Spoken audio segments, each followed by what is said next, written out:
దేశ బడ్జెట్ ఏదైతే 1వ తారీఖున రిలీజ్ అయినటువంటి దేశ బడ్జెట్ ఉందో, నిర్మలా సీతారామన్ గారు రిలీజ్ చేసినటువంటి బడ్జెట్ మధ్య తరగతి కుటుంబాలకు గాని, మధ్య తరగతి వ్యక్తులకి ఎలా ఉపయోగపడుతుంది? అసలు ఇది పాజిటివా? నెగెటివా? ఈ అంశం మీద మనతో మాట్లాడడానికి personal and financial expert Ramesh Pasupuleti గారు ఉన్నారు. ఒకసారి ఆయన మాటల్లో తెలుసుకుందాం. సార్ నమస్తే సార్. నమస్తే అండి.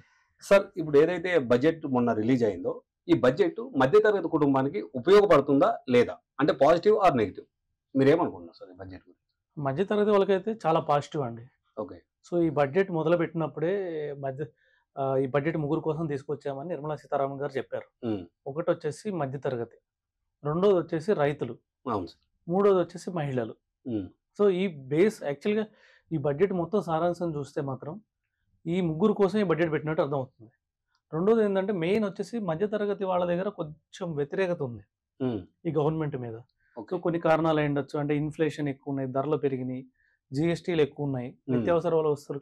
మనం రీసెంట్ గానే చూసినట్టే పాప్కార్న్ మీద కూడా జీఎస్టీ అని చెప్పి లాస్ట్ బడ్జెట్ లో పెట్టడం జరిగింది. లాస్ట్ జీఎస్టీ కౌన్సిల్లో ఫైనాన్షియల్ మినిస్టర్ మీద కొద్దిగా బాగా వ్యతిరేకత వచ్చింది. ఓకే. సో మనం చాలా మీమ్స్ చూసాము ఆన్లైన్ లో. సో ఈమె ఒక ఫేమస్ విలన్ అయిపోయారు పర్టికులర్ గా ఆ పాప్కార్న్ ఇష్యూలో. అవును, పాప్కార్న్ ఇష్యూ తోటి ఇండియా మొత్తానికే ఫేమస్ విలన్ అయిపోయారు నిర్మలా సీతారామన్. ఓకే. సో ఆ ఇంపాక్ట్ కొద్దిగా మోడీ గవర్నమెంట్ మీద కూడా ఉంటుంది. అవును సార్. సో దీనివల్ల ఈ ఇమీడియట్ గా ఈ ఇంపాక్ట్ ని నెగిటివ్ ని కరెక్ట్ చేయాలి. ఎందుకంటే రానున్న ఎలక్షన్స్ ఉన్నాయి దగ్గరలోనే.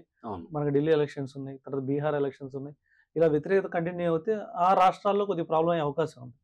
సో అవి కూడా చాలా పెద్ద రాష్ట్రాలు, వాళ్ళకి చాలా అవసరమైన రాష్ట్రాలు నార్త్ సైడ్. అందుకని చెప్పేసి వాళ్ళు ఏం చేశారంటే ఇమీడియట్ గా మధ్య తరగతి పర్సన్స్ ని కూల్ చేయాలి. సో వాళ్ళని మన దారిలో తీసుకొచ్చుకోవాలని చెప్పేసి ఫస్ట్ వాళ్ళ ఉద్దేశం అదే అని అర్థం అవుతుంది. మధ్యతరగతి వాళ్ళకి ఎక్కడ ఆలోచించారంటే కొన్ని రాష్ట్రాల సీఎంలు కానీ ఇన్కమ్ ట్యాక్స్ పెంచాలన్నారు. కొంతమంది 10 లక్షలు, కొంతమంది 15 లక్షలు చేయాలన్నారు.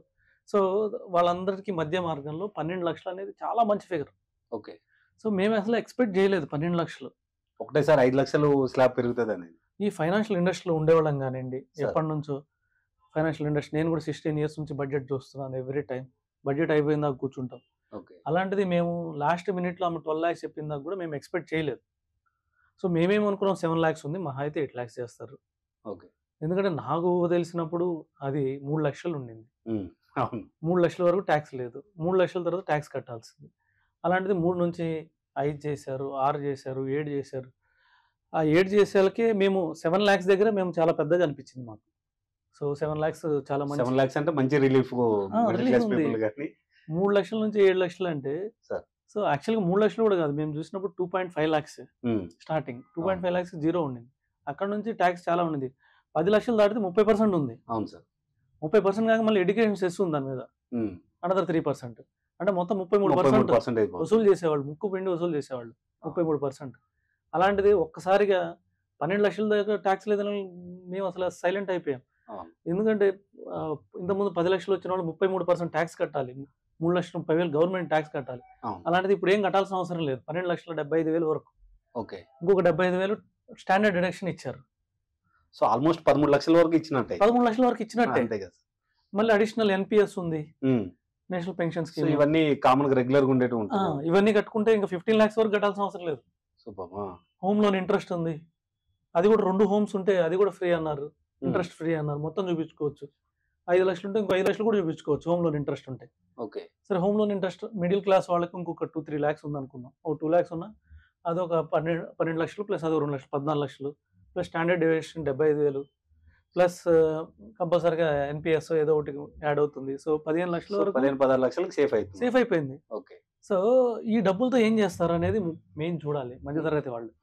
సో గవర్నమెంట్ కూడా బడ్జెట్స్ అయిపోయింది, స్పీచ్ అయిన తర్వాత కూడా ప్రధానమంత్రి గారు ఒక స్పీచ్ ఇచ్చారు. సో ఆ స్పీచ్ లో కూడా ఆయన క్లియర్ గా చెప్పారు. సో ఇది ఈ అమౌంట్ ని కొద్దిగా అవసరాలకి, అత్యవసరాలకి వాడాలని, ఒక ఉపయోగకరంగా యూజ్ చేసుకోవాలి తప్పితే, సో అంటే మీ ఫ్యూచర్ అవసరాల కోసం ఉపయోగించుకోండి అని చెప్పి ఒక స్లోగన్ ఇచ్చారు. అంటే దాని అర్థం ఏంటంటే ఈ అమౌంట్ ని ఇన్వెస్ట్ చేయమని ఆయన ఉద్దేశం. సో సరైన దారిలో ఖర్చు పెట్టమని, అంటే అనవసరమైన వాటికి కాకుండా. సో ఒకటి ఇన్వెస్ట్ అన్నా చేయొచ్చు, లేదంటే అప్పులు ఉంటే అప్పులు తెచ్చుకోవచ్చు, లేదంటే ఫ్యామిలీతో గడపాలని. ఇప్పుడు చాలా మంది డిన్నర్స్ లేకపోతే మూవీస్, టూర్స్ ఇవన్నీ క్యాన్సిల్ చేసుకున్నారు. ఎందుకంటే ధరలు పెరిగిపోయినాయి, ఖర్చులు పెరిగిపోయినాయి. ఖర్చులు పెరిగిపోయేకి ఆదాయం మిగలట్లేదు. అవును. మిగిలిపోయేకి ఎక్కడి నుంచి ఇవన్నీ ఖర్చు పెడతారు? ప్రొటెక్ట్ చేయడానికి ఇబ్బంది అవుతుంది. లేదు. అవును. ఇప్పుడు వీటిలో ఏది చేసినా మన ఎకానమీకి మంచిదే. అంతే కదా. వాళ్ళ ఫ్యామిలీతో మూవీకి వెళ్ళినా కానీ గవర్నమెంట్కి జిఎస్టీ వస్తుంది. వాళ్ళ ఫ్యామిలీతో డిన్నర్కి వెళ్ళినా గవర్నమెంట్కి జిఎస్టీ వస్తుంది. ఇన్వెస్ట్ చేసినా షేర్ మార్కెట్లోకి అమౌంట్ వస్తుంది. మార్కెట్లో షేర్స్ పెరుగుతాయి. వాళ్ళు కట్టే ట్యాక్సెస్ పెరుగుతాయి. సో గవర్నమెంట్కి లాభం వచ్చింది, ప్లస్ మధ్యతరగతి వాళ్ళకి లాభం వచ్చింది. ఇది win win situation. Okay. So వీళ్ళకి ఇక్కడ టార్గెట్ ఏంటంటే మధ్యతరగతి వాళ్ళని వదిలేసి, మధ్యతరగతి లోయర్ మిడిల్ క్లాస్ని వదిలేసి ఆ పైన ఉన్న వాళ్ళ దగ్గర నుంచి తీసుకోవాలి. సో ఒక మంచి పరిణామం కిందనే మనం భావించాలి. అవును. ఓకే. అయినా కూడా ఏమవుతుందంటే గవర్నమెంట్కి ఈ బడ్జెట్ 50,65,000 కోట్లు. అవును సార్. అందులో 38 లక్షల కోట్లు ఎక్స్పెక్ట్ చేస్తున్నారు ఆదాయం ద్వారా వస్తుందని. 38 లక్షల కోట్లు అంటే అందులో ఇన్కమ్ ట్యాక్స్ ఉంటుంది, దాని తర్వాత కార్పొరేట్ ట్యాక్స్ ఉంటుంది, ఓకే. సో దాని తర్వాత జిఎస్టీ ఉంది. జిఎస్టీ ఒక 20 లక్షల కోట్లు ఎక్స్పెక్ట్ చేస్తున్నారు. కార్పొరేట్ ట్యాక్స్ ఒక 12 లక్షల కోట్లు, 10 లక్షల కోట్లు ఇన్కమ్ ట్యాక్స్ ద్వారా ఎక్స్పెక్ట్ చేస్తున్నారు. లాస్ట్ ఇయర్ కూడా మనకి 10 లక్షల కోట్లు వచ్చింది. అవును. కానీ ఇప్పుడు అది తగ్గుతుంది గవర్నమెంట్కి. సో దానికని వాళ్ళు ఏమనుకుంటున్నారంటే, ఏం ఎక్స్పెక్ట్ చేస్తున్నారంటే, ఇలాగ 12,50,000 పెట్టడం వలన చేయని వాళ్ళు కూడా వస్తారు, చేస్తారని. చేయని వాళ్ళు చేస్తారు. ఇంకోటి ఏంటంటే ఇన్వెస్ట్మెంట్లు పెరుగుతాయి. సో అప్పుడు వేరే రూపంలో కూడా ఆదాయం జనరేట్ చేస్తారు. జిఎస్టీ 20 లక్షల కోట్లు అన్నది 25 లక్షల కోట్లు వచ్చింది. Yes, right sir. ఈ డబ్బులు అక్కడ ఖర్చు పెడతారు కదా, ఇక్కడ అవును. మిగిలిపోయిన డబ్బులు దాదాపు 80,000 పర్ పర్సన్ మిగిలిపోతుంది సార్. ఇప్పుడు దాకా 8.5 కోట్లు last year IT returns file చేశారు. 8.5 లక్షల కోట్లలో దాదాపు 80,000 కోట్లు 80,000 మంది ఆల్మోస్ట్ ఈ జీరో రిటర్న్ చేశారు. ఓకే. సో 8 లక్షల కోట్లలో 80,000 కోట్లు 80,000 కోట్లు జీరో రిటర్న్స్ లోనే ఉంది. జీరో రిటర్న్స్ లోనే ఉంది. అవును. ఇప్పుడు ఈ జీరో రిటర్న్స్ పెంచాలి. ఓకే. జీరో రిటర్న్స్ పెంచితే ఇప్పుడు జీరో రిటర్న్ చేసిన వాళ్ళు తర్వాత కూడా మళ్ళీ పెంచుతారు, ఖచ్చితంగా పెరుగుతుంది. మళ్ళీ ఇందులో 12 లక్షలకు లోపల ఉన్న వాళ్ళు చాలా మంది ఉన్నారు. సో ఈ వీళ్ళందరూ ఇప్పుడు ఇంపాక్ట్ అవుతారు. తర్వాత వీళ్ళ ఆదాయం పెరుగుతుంది, వీళ్ళు ఖర్చు పెడతారు, సో వీళ్ళు కూడా ట్యాక్సులు కడతారు. సో ఆ లెవెల్కి తీసుకెళ్ళాలి, అంటే నెక్స్ట్ లెవెల్కి తీసుకెళ్ళడానికి నిర్మలా సీతారామన్ గారు ఈ బడ్జెట్ ద్వారా చెప్దామని అర్థమైంది. కాకపోతే మీరు చెప్పినట్టు కొద్దిగా ఇన్కమ్ ట్యాక్స్ అయితే తగ్గుతుంది ఈ ఇయర్ ఆదాయం గవర్నమెంట్కి అవును. ఈ బడ్జెట్ ద్వారా. కానీ జిఎస్టీ రూపంలో పెరగడానికి అవకాశం ఉంది కదా సార్? జిఎస్టీ రూపంలో పెరుగుతుంది కంపల్సరీ. ఇక్కడ తగ్గిన అమౌంట్ అక్కడ పెరుగుతుంది, సో బ్యాలెన్స్ చేయడానికి ఆస్కారం అవుతుంది. ఇంకోటి ఏంటంటే స్టేట్స్ ఉన్నాయి. అవును సార్. ఈ స్టేట్స్ ఏం చేస్తాయంటే గవర్నమెంట్ దగ్గర అప్పు తెచ్చుకుంటాయి, మనకు తెలిసినట్టే ఇంట్రెస్ట్కి అప్పు తెచ్చుకుంటాయి. మనం తెలుసు కదా, ఎఫ్ఆర్బిఎం లిమిట్స్ ఉంటాయి కామన్ గానే. అవును. సో మనం 8 లక్షల ఆ సీఎం 8 లక్షల కోట్లు అప్పు చేసేయడం, ఇవన్నీ సెంట్రల్ నుంచే వస్తాయి. అవును. వాటికన్నిటికీ వడ్డీలు కడతారు. ఇది ఒక ఆదాయం గవర్నమెంట్కి. సో ఇది ఒక 4 లక్షల కోట్లు వచ్చిందని అంచనా. స్టిల్ ఇంకా 14 లక్షల కోట్లు కావాలి గవర్నమెంట్కి. ఓకే. ఈ 14 లక్షల కోట్ల కోసం వాళ్ళు government securities, government bonds release చేస్తారు. సో ఈ విధంగా మధ్యతరగతి వాళ్ళని వదిలేసి వాళ్ళ టార్గెట్ ఏంటంటే పెద్దవాళ్ళని పట్టుకోవాలి. సో ఈ విధంగా అందరూ గురువు కావాలి. ఇటు మధ్యతరగతి వాళ్ళు కూడా నెక్స్ట్ లెవెల్కి వెళ్ళాలి. నెక్స్ట్ లెవెల్ అంటే కొద్దిగా హై ఇన్కమ్ గ్రూప్కి వెళ్ళాలి. అలాగే లోయర్ ఇన్కమ్ ఉన్న వాళ్ళు మిడిల్ క్లాస్కి రావాలి. సో గవర్నమెంట్ మెయిన్ ఉద్దేశం ఇదిలా కనిపిస్తుంది.